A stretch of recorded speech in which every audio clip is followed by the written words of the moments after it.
Okay guys, so now we're going to continue with the exercises here involving first order linear differential equations. So now we're going to talk about an object that's falling from rest, okay? So it's falling vertically like this from rest, so the velocity is zero. The velocity is going to be a function with respect to time, okay? And we're going to care about the forces that are going down on the object and the forces that are going up. Okay, so the total force, you see, the total force in the object is going to be like from physics, force equals mass times acceleration. This acceleration is going to be the total acceleration, okay? But what is acceleration? Mass times dv dt, okay?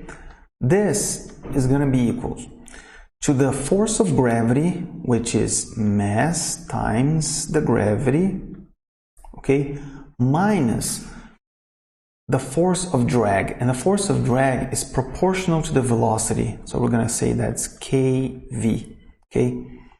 All right. Now what we can do is that we can divide everything by m, okay? We're gonna bring just this stuff over here. Copy, paste, bring it down. Okay. And now we're gonna divide everything by m.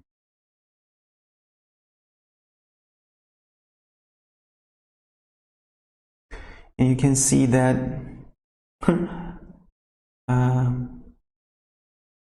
yeah, sometimes it's pathetic. Sometimes even I can't see what I'm writing. This is an equals, okay?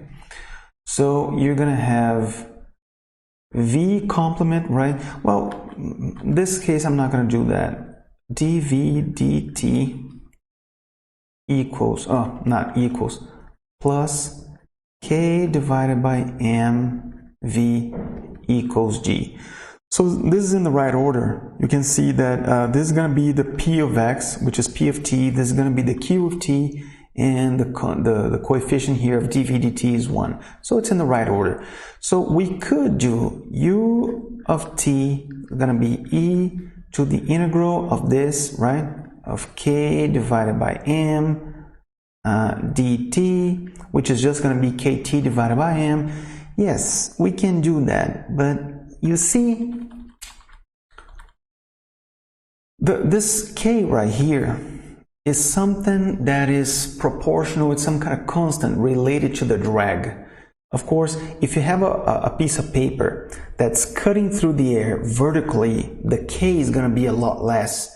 Now, if you have a piece of paper that's falling horizontally on the floor, the drag is going to be a lot higher. So, the shape of the object falling, attacking the wind, is going to be a factor in this t. Okay, the texture of this object is going to be a factor in this t. But let's just assume that this k is going to be a factor in this k. Okay, but let's just assume that this k doesn't change. Let's say that the object, the proportion, the constant related to the drag of the object, okay, is always going to be k.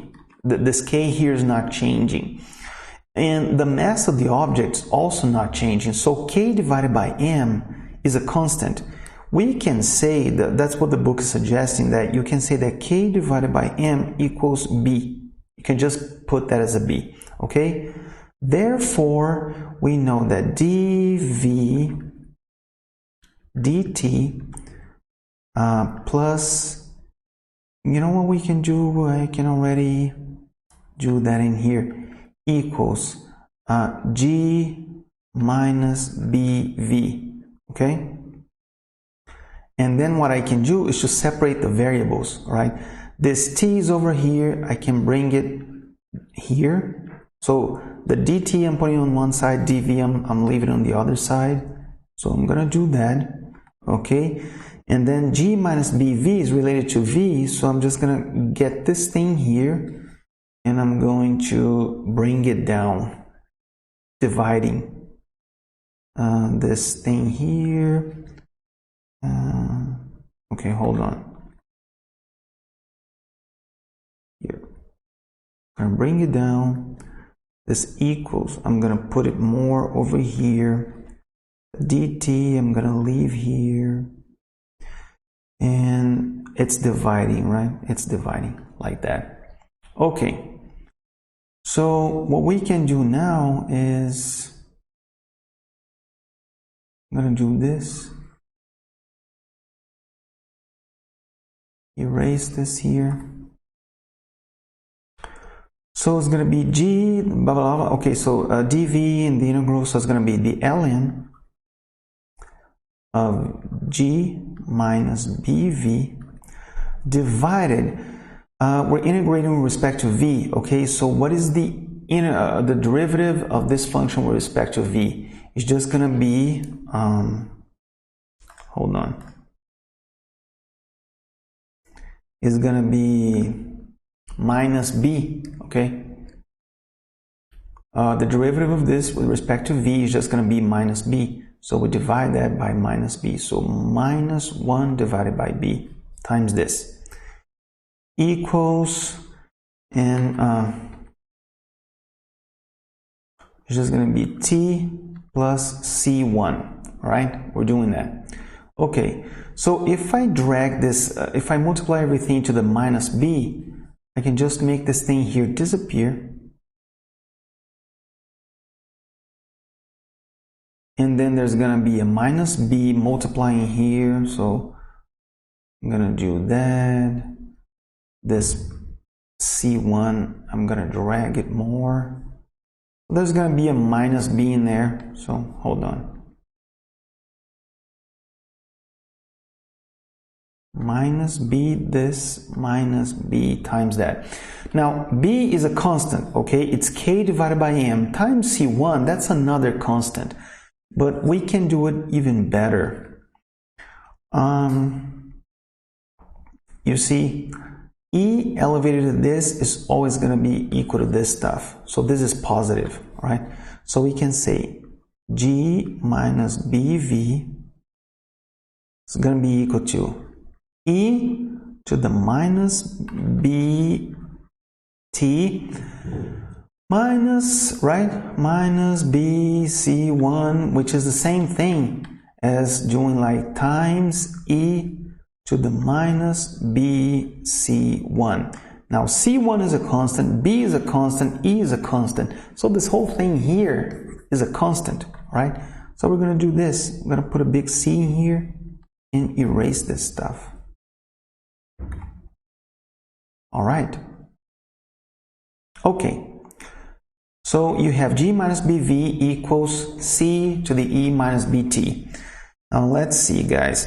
The thing is saying that the object's being dropped from a hovering helicopter at rest. So V is going to be 0. So in here we're going to have G minus BV minus B0 0. So okay, equals C. At t is equal to 0, at t is equal to 0, e to the minus bt is 1. So we know that G is equal to, C is equal to G. Alright? So if C is equal to G, I'm going to bring this over. I'm gonna erase this C here. I'm going to write a G in its place. Okay. Now what is this going to be? I'm going to put the BV over there. Okay.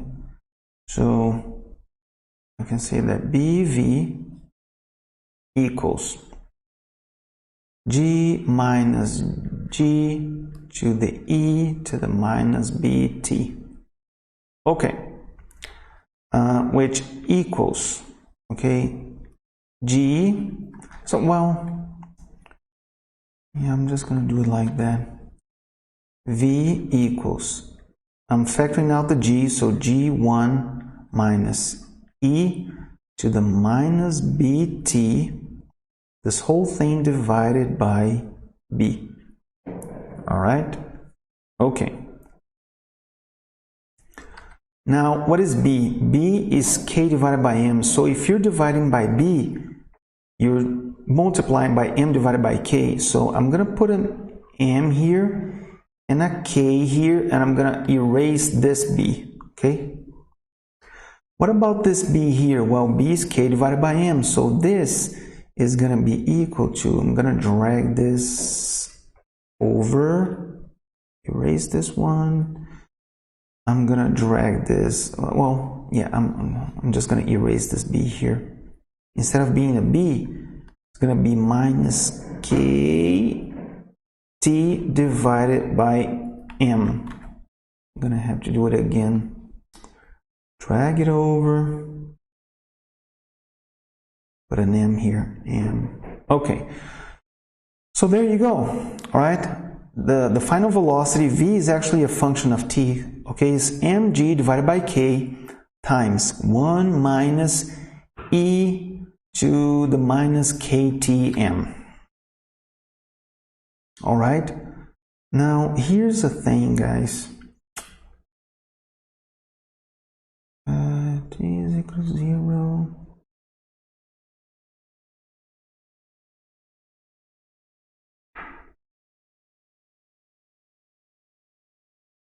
Yeah.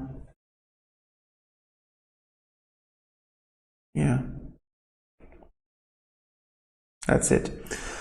There's something else that I want to show. For example, the book is not showing, but I think it's a nice interpretation. Let's just say that t is going to infinity, okay? So if t is going to infinity,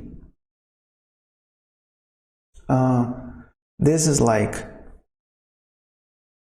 v at t is equal to infinity is going to be mj divided by k, mg divided by k, and you have 1 minus 1 divided by e to the kt divided by m.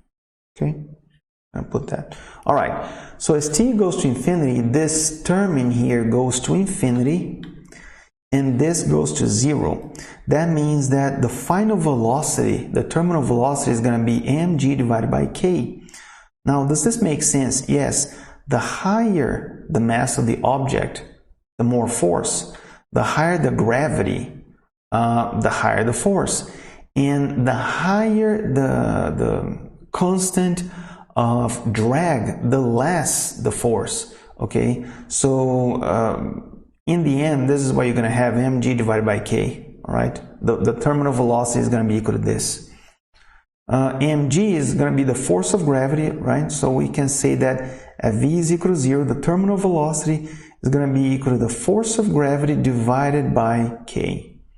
Okay? And k is the constant of drag of the object, falling with that shape, cutting the air with that same face. Okay, the object cannot rotate. I mean, you're cutting the air like this. Let's just say that you flip and the paper is now cutting the air with a very small area, then k is totally different. You have to have the paper always falling like this or always falling like this. You cannot change the angle of attack, the face of attack, the shape of attack. The thing has to be the same. So, yeah, this is it.